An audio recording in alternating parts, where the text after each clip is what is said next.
Marian's POV. Hi Marian. Masayang bati sa akin ni Halloween. Merienda ka muna. Si Agnes ang bumili niyan. May dinagdag lang din ako kaya ako na nagpresentang maghatid niya sa'yo.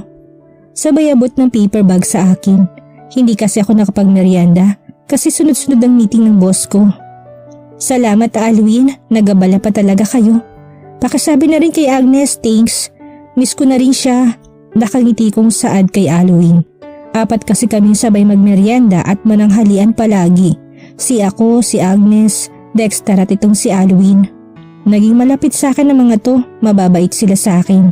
Hindi na ako nakakasabay nitong mga huling araw mula nang inassign ako maging secretary ng boss namin. Ouch! Ako, hindi mo ako na-miss? Umakto pa talaga itong nasasaktan habang nakahawak sa dibdib itong si Halloween. Lokong to, sige na, salamat ulit dito sa pamerienda ha? Pagtatabi ko dito habang nakangiti pa rin. Sarili ako sa mga kalokohan nito sa akin. Paalis na ito na siya ring paglabas ng boss ko sa elevator kasunod dito ay lalaki naka-uniform na may bitbit na mga paper bags. Nakatingin ngayon ng boss ko kay Halloween na bahagyang yumukod at nagbigay galang. Pagkatapos dumako ang tingin nito sa paper bag na nasa table ko. Parang alam nito niya na galing ito kay Halloween. Come on, let's get inside my office. It's almost lunchtime. Sabi nito nang huminto sa harap ng mesa ko.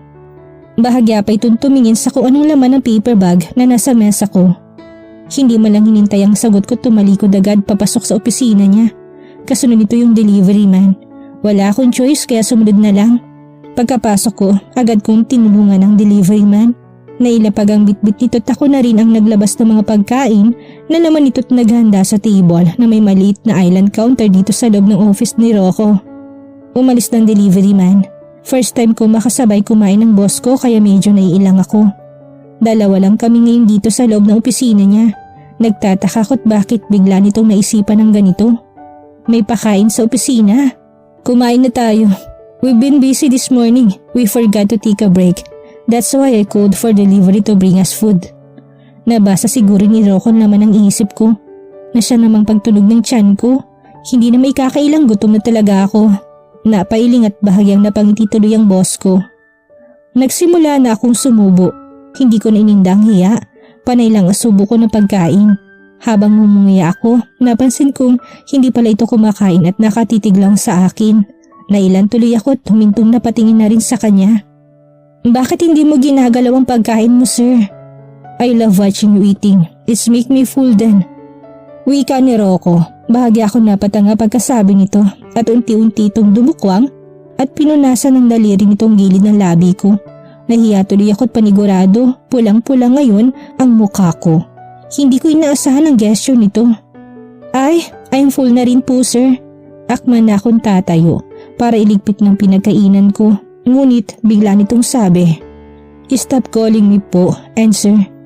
Marian, it's much better if you call me Rocco instead. I'm not that old though. No, it's not possible sir. You're my boss. Pagdadahilan ko. Nakakahiya kaya kung tawagin ko itong Rocco. Empleyado ako nito. Ano nalang iisipin ng mga kasamahan ko kung biglang first name basis kami. Okay, I'll call you Marian and you call me Rocco. When we're just alone together, how about that? He said while folding his arm. Seryosong mga mata ni Rocco na tumitig sa akin habang hinihintay ang pagsangayon ko. Okay po, okay. I stammered. Say it po. Ano ba't nabubulol ka, Marian? My name, I want to hear from you. Sabi ni Rocco habang hindi pa rin inaalis ang tingin sa akin. Matagal bago ako nagsalita, parang nahihiya akong banggitin ang pangalan nito. Isipin ko palang natawagin itong Rocco lang at wala nang sir at ayaw na rin itong magpa-opo. Nahihiya na ako eh. Nalipasan ni siguro ng gutom itong boss ko at biglang ayaw na nitong magpatawag ng sir at po. At talagang hinintay nitong banggitin kong pangalan niya kasi markong kilay nito. Kaya ayun, Rocco, parang timang na nabinigas kong pangalan niya. There, sounds better. At malapad itong ngumiti. Pagkatapos ay nagsimula na itong kumain. Pagkatapos kong ligpitin ang pinagkainan namin, bigla na lang nitong hiningi ang paper bag na bigay sa akin ni Halloween. Give me the paper bag that guy gave you earlier ha? Nagugutom pa ba to? At pati yung bigay ng merienda ni Alwin, hinihingi niya? Why? Hindi ko napigilang itanong. Bakit kanya binibigyan yan? Nakatayo ito ngayon paharap sa akin habang nakasandal sa table with folding arms. Is he your boyfriend, Marian? Putol ni Rocco sa sinabi ko. Nagtataka tuloy ako at biglang nagtanong ulit ito tungkol sa boyfriend ko. Kanina lang gusto nitong first name basis kami. Ngayon sa boyfriend na. Anong kasunod nito? No, Alwin is my friend. Tumaas ang isang sulok ng labi nito. Pagkatapos kong sabihing friend ko lang si Alwin. So, do you have a boyfriend? Umayos ito ng tayo't naglakad papalapit sa akin. Hindi ako sumagot. This is the second time he asked me about having a boyfriend. Napaatras ako't naramdaman kong lumapat ang likod ko sa counter. Huminto ito ng 2 dangkal na lang mula sa akin. Bahagya akong tumingala dito para tumingin sa mukha ni Rocco. Napakaseryoso ng gwapo mukha nitong nakatitig sa akin. Answer me, Marian. I'm serious. Bakit po parang napakalaking issue para dito na malamang may boyfriend ako? No? At biglang nagbago ang ekspresyon ng mukha ni Rocco na kanina lang ay parang gusto nitong kumain ng tao. Hindi pa rin ito lumayo sa akin. Bahagya pang lumapit pa ng konti. Parang naririnig ko na sobrang lakas ng tibok ng puso ko. Kinakabahan ako na hindi ko maintindihan.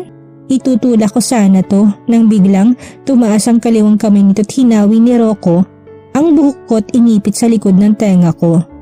Pagkatapos umatras ito, napansin niya siguro hindi na ako komportable. Okay, so can I court you then? Ha? Hindi ako makapaniwala sa sinabi ni Rocco. Nablangko biglang utak ko. So I will court you. Why? I mean, why me? Just yes or no. That's all you need to say. Sad ni Rocco. Hindi ako sumagot. Bakit naman kaya ito maliligaw sa akin? Ang daming babae nito. Hindi na nga kailangan pang maligaw siya sa mga tuwi. Sila na nga yung kusang lumalapit sa kanya. I think it's not appropriate for the employee and boss to. Hindi na ni Rocco ko pinatapos pa sa sinabi ko. So you're saying no? Tumingin lang ako sa kanya, hindi na ako sumagot pa. Hindi sa amin na maliit kong sarili ko sa pagiging empleyado lang at wala lang karapatang makipagrelasyon sa amo. May solidong dahilan ako. Alam kong marami itong babae at mukhang hindi ito yung tipo na magsasettle sa isa lang. Kaya ayoko na mapabilang sa isa sa mga babae nito. Paano kung may love agad ako dito? Tapos maghanap pa ito ng iba, ay di masasaktan ako, ganun? I guess so. Si Rocco na rin mismong sumagot sa tanong niya nang wala siyang makuhang sagot mula sa akin. Tumalikod ito at naglakad papunta sa swivel chair niya at tumupo na parang wala lang sa kanyang tinanggihan ko siya. Ganun naman talaga dapat. Wow ha? Ang isang Rocco Guadacelli, tinanggihan ng isang Marian the employee lang? I'm not the man who will accept no. As an answer, Marian, I like you. That's why I want to court you. Courting is not my thing, but I want to do it with you. Sinserong sabi ni Rocco. Nakatingin to sa akin habang parang haring nakaupo paharap sa akin. Para naman ako napako sa kinatatayon ko ngayon. At hindi ako nakagalaw at umimik. Ano daw? He like me? Oo, he like you nga. Ulit-ulit, Marian. Days passed after that conversation with my boss. I don't know what Dusty meant when he said he's the man who will not accept no for an answer. He said he liked me. He admitted that he doesn't know how to court, but he want to do it with me. Pero hindi ako pumayag dito. Siguro naman, naintindihan niya ako, kaya hindi na siguro ito nag-insist na manligaw. Asa ka pa sa paligaw-ligaw noon. Hindi nga raw niya ting, di ba? Naging busy ito nitong mga huling araw. At ngayon na naging sekretary ni Rocco ako, masasabi kong napakahusay nitong magpatakbo ng negosyo. Kaya siguro binansagan itong ruthless pagdating sa business. Hi, Marian, right? Nakangiting bati ni Mr. Holman, kaibigan ng boss ko. Ngayon ko lang ulit nakitang napasyal ito dito. Ngayon ko lang din naklaro talagang mukha nito. Navy blue eyes pala to, bumagay sa style ng buhok nitong crew cut. Gwapo din naman ang style ng boss ko. Naka-taper cut kaya yun. Huy, ano ba? Ba't ko ba sila pinagkukumpara? Hi sir. Aljur na lang. Stop the formality, Marian. Nakangiti pa rin tura nito. Ang gwapo namang ngumiti nito, ang puti ng ngipin. Model siguro to ng toothpaste. Aljur, okay. I shyly smile. I know, I'm very handsome, Marian. Huwag mo ko masyadong titigan, baka awayin ako ng gagong boss mo. Palabiro pala to. Hindi halata sa itsura nito at medyo astig kasi ang dating nito eh. Yung tipong miyembro na kung anong gang na ewan. Pero napakagwapo nito kung maging leader ng gang ha? Natawa ako sa sinabi niya. Pero natigil din ako na may dumating pang isang kasama nito para magkaibigan ng mga to. Gwapo din tong isang dumating. Nakasuit, formal masyado ang dating nito gaya ni boss. Pero ang isang to'y may hazel brown na mata, bumagi din ang kulay ng mata nito sa style ng buhok na nakatop knot. Dude, glad you made it. Nag-fist bump pa silang dalawa. Ah, Marian, pasok muna kami ha, may iwan ka na muna namin. Kumindat pa itong Aljur sa akin at ngumiti naman ang kasama niya sa akin, pero huminto muna ito para magpakilala. Wait, hold man, let me introduce myself to her. Hi, I'm Kiel. Malapat ang ngiti nito nakapag-shake hands sa akin at inabot ko rin ang kamay niya. I'm Marian. Yun ang tagpong naabutan ng boss ko. Nakulot ang noon ni Rocco na nakatingin sa kamay namin ni Kiel. Agad akong bumitaw. Pagkaraay, lumapit to sa gawin namin. Enjoy shaking hands with my secretary Del Franco. Diretsong tanong ni Rocco. Hindi man lang inalis ang tingin sa akin. Teka, ba't parang galit to? Dude, relax. It's just a shake hands. Si Kiel na makabawi. Tinapik pa nitong balikat ng boss ko. Right, Holman? Ganito din naman yung ginawa mo, hindi ba? Dagdag pa nito at parang naghanap pa ng kakampi at tumango din naman ng huli. May pangiti-ngiti pa. Nagtataka tuloy ako sa inasal nilang tatlo. Pasok muna kami, Marian ha. Parang may sasabog na eh. Si Aljur sabay akbay nito kay Kiel. Don't smile to them like that, Marian. Did you get me? Saad ni Rocco sa akin bago umalis at pumasok sa opisina niya. Naiwan ako na tigagal. Anyari dun? Napaka-dominante talaga nitong boss ko. Pati ba naman sa pag-smile-smile ko sa mga kaibigan niya, pagbabawalan ba naman ako? Mag-aalas 5 na at nililigpit ko ng mga gamit ko para umuwi na. Tumawag muna ako sa intercom kung may ipag-uutos pa bang boss ko. Sabi ni Rocco, wala na daw kaya uwi na ako. Pagkababa ko, dumiretso ko kaagad kung saan kadalasan naghihintay ng taxi.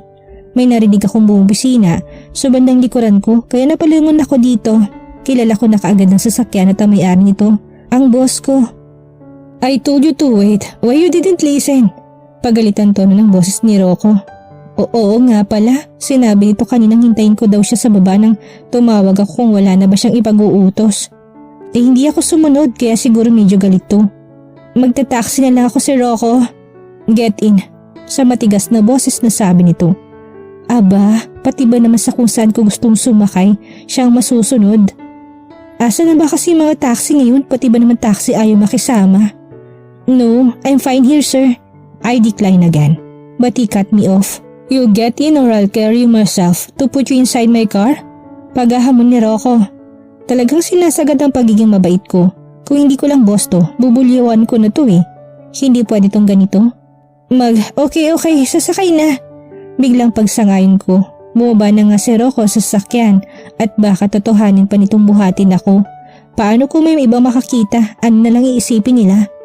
Hindi ko na inintay na pagbuksan pa niya ako at padabog akong pumasok sa loob ng sasakyan niya. How many times I should told you not to call me Sir Marian? Sabi ni Rocco habang nagmamaneho. Galit pa rin ang tono ng boss nito. You're my boss, so I should call you sir. Maldita kong sagot sa kanya. He glanced my way and he smirked. And after that, he speed up the car. Yung para nakipag-race. Napahawak tuloy ako sa seatbelt at sa gilid ng sasakyan. Tumingin ako sa kanya. Aba, nakangisi lang ang loko. Mukhang enjoy na enjoy pa sa ginagawa niya. Habang ako dito parang natatae sa sobrang takot na baka mabangga kami. Papatayin ba ako dito sa nervyos dahil sa pagtawag ko sa kanya ulit ng sir? Nababalo ka na ba? Ihinto mo to sa sakyan! Sigaw ko sa kanya. Pero hindi yata ako naririnig nito. Mas lalo pa yatang bumilis ang pagpapatakbo nito. Buti na lang at walang masyadong sasakyan dito sa dinaanan namin. Teka, mukhang hindi naman dito ang daan papuntang sa amin Rocco please! Sabi ko sa mahinang boses. Medyo naluluhan na kasi ako sa takot at nervyos. Saka pa ni Rocco binagalan ng takbo at unti-unting huminto sa gilid ng kalsada. Aba, kanina sa sigaw ko parang wala to narinig. At ngayong halos pabulong kong sabi, narinig nito? Talagang abnormal tong boss ko. Tumulo-tuloy ang luha ko.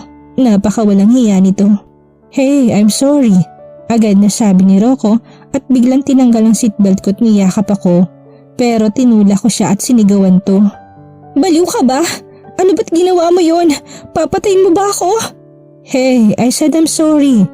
He suppressed a smile while saying sorry but still I saw his apologetic eyes.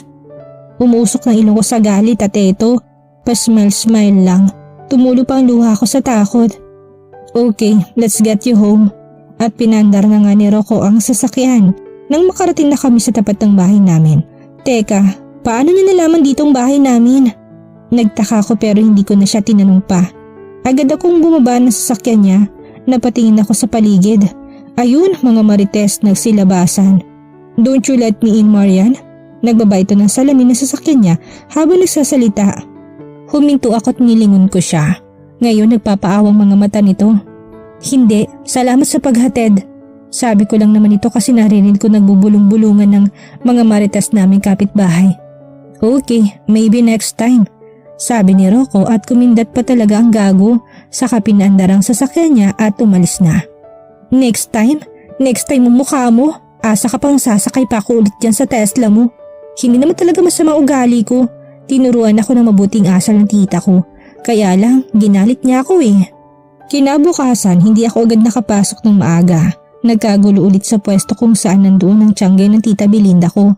Pumunta muna ako sa pwesto niya at baka kasi kung mapano't tumaas na naman ang presyo nito.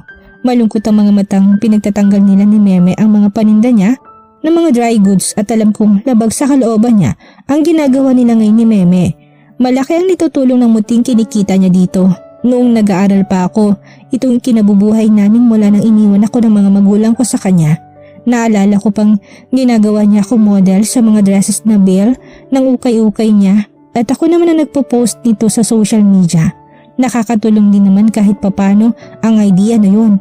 Kaya alam ko mahirap para sa kanya na mapaalis dito sa pwesto. Habang tinitinan kong tita ko na pinagtatanggal nila ni Meme ang mga nakadisplay niyang dry goods. Hindi ko mapigilang maawa. Kung dati gusto ko na itong tumigil na sa pagtitinda dahil nga nakapagtapos na ako at nakapagtrabaho na rin. Iniisip pa lang daw niya yun. Nalulungkot na to. Ano na lang kaya ngayon papaalisin na sila dito? Tsak na malulungkot ito na sobra. Paano daw ito't makakatulong sa akin sa mga bayarin namin ayon sa kanya. Ang ibang mga nagtitinda naman ay nagmamatigas pa rin at may iba rin nag-aal sa baluta na rin. May ibang nakikipag-argue pa rin sa tauhan ni Mr. Cheng. Inutusan daw ang mga ito magbantay muna doon. Ate Marian, ngayon daw ang dating ng mga tauhan ng bibili nitong building kasama si Mr. Cheng. Saad sa akin ni Meme. Ang sabi may-ari daw ng bangkong bibili. Gagawin atang bangko tong building kaya daw tutulong ang mga tauhang bibili para bakbakin tong building. Sabad naman ni Aling Dora, ni isa rin sa nagtitinda dito na nakikinig pala sa usapan namin ni Meme. May-ari ng bangko? Sabi ko. Oo, yun ang sabi-sabi dito ate. Ang iba ayaw pa talagang umalis, hindi pa daw kasi nakakahanap ng malilipatan. Nag-abiso daw ito si Mr. Cheng ay huli na, sana man lang daw bibigyan pa sila ng konti palugit pa. Napahinto kami sa pag-uusap na may dumating na sasakyan. Lulan pala nito si Mr. Cheng kasama ng iba pang mga tauhan nito. Kailangan nyo na umalis ngayon dito, naipagbili ko ng buong building. Sigaw pa ni Mr. Cheng. Naka-microphone pa talaga ito at may daladalang Bluetooth speaker. Hindi pa tapos yung 2 buwang advance na bayad namin dito Mr. Cheng. Andaya mo naman, pinagbili mo na agad itong building. Sigaw naman na isa sa mga tendera dito. Pasensya na, nagipit lang ako ngayon. Hindi kasi sapat ang mga bayad niya dito kaya pinagbili ko na to. Depensa naman ni Mr. Cheng. Dadating dito mamaya mga tauhan ni Mr. Guadicelli para simulan ang trabaho nila. Dagdag pa nito. Nagpanting bigla ang tenga ko pagkarinig ko sa binanggit itong apelyido. Guadicelli? Mr. Cheng, sandali lang. Sigaw ko't lumapit na dito. Alam kong wala ng ibang Guadicelli may-ari ng bangko dito pero gusto ko pa rin kumpirmahin mula sa kanya. Sino ulit yung bumili nitong building? Tanong ko sa kanya. Si Rocco Guadicelli. Sagot naman ito. Napakamot pa to sa ulo niya habang minumemorya ang buong pangalan ng bumili. Di ba, boss mo yun Ate Marian? Sabi ni Meme na lumapit din pala. Biglang naluyong lalamunan ko na makumpirma kung siya nga ang boss kong siyang bumili ng building na to. Anong nangyari? Ba't gusto nitong bili ng building? Alam naman ito na may mga naghahanap buhay dito, hindi ba? Bakit? Kakausapin ko siya. Oo, tama. Kakausapin ko siya at baka sakaling mapigilan ko pa na huwag na lang paalisin ng mga tao ditong nagtitinda. Meme, puntahan mo muna si Tita Bel. Tumalima naman agad si Meme at dali-dali rin akong pumunta sa kumpanyang pinagtatrabahuhan ko. At dito na po nagtatapos ang kabanata ng ating kwento at sana'y muli niyo po akong samahan sa mga susunod pang kabanata. Maraming salamat po at ingat po tayong lahat.